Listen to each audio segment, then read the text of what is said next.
Acting outside your comfort zone is difficult to do, but it's difficult for a set of very predictable reasons.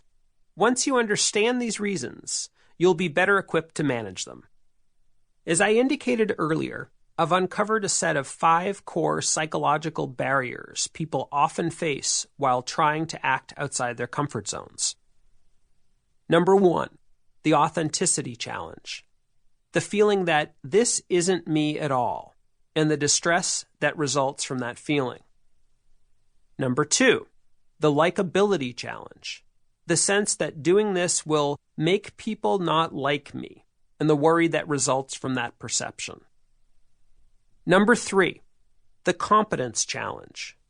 The feeling that I'm not good at this behavior, and it's obvious to others, along with corresponding feelings of embarrassment and perhaps shame. Number 4, the resentment challenge. The strong sense that I shouldn't have to be doing this behavior in the first place, and the frustration and anger that result from this feeling. Number 5, the morality challenge. The feeling that the behavior isn't something I should be doing, and the anxiety and guilt that can result from that sense. You won't necessarily experience all 5 of these challenges every time you consider acting outside your comfort zone. But really, any one of these challenges can be enough to make this very hard to do. Ahead, we'll talk about the creative ways we find to avoid acting outside our comfort zones, in part to avoid these feelings. But for now, let's dig into the challenges themselves. Why it can be so hard for us to step outside our comfort zones in the first place. The authenticity challenge. This isn't me at all. I know I am not a real CEO, but rather just some guy running a business. A quote from a CEO of a technology company.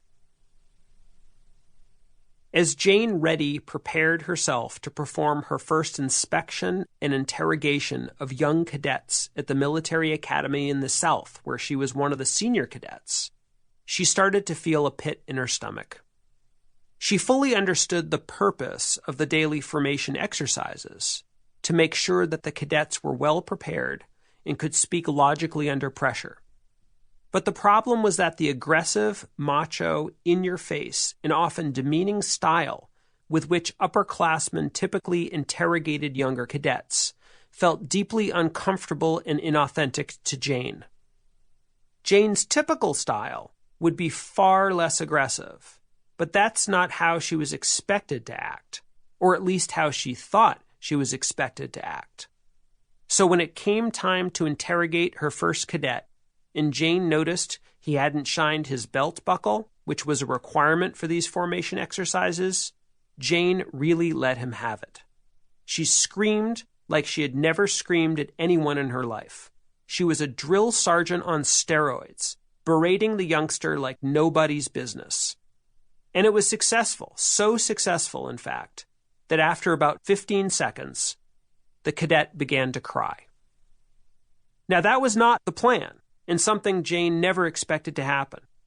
There she was, acting like a monster to this poor kid, and the kid starts to cry.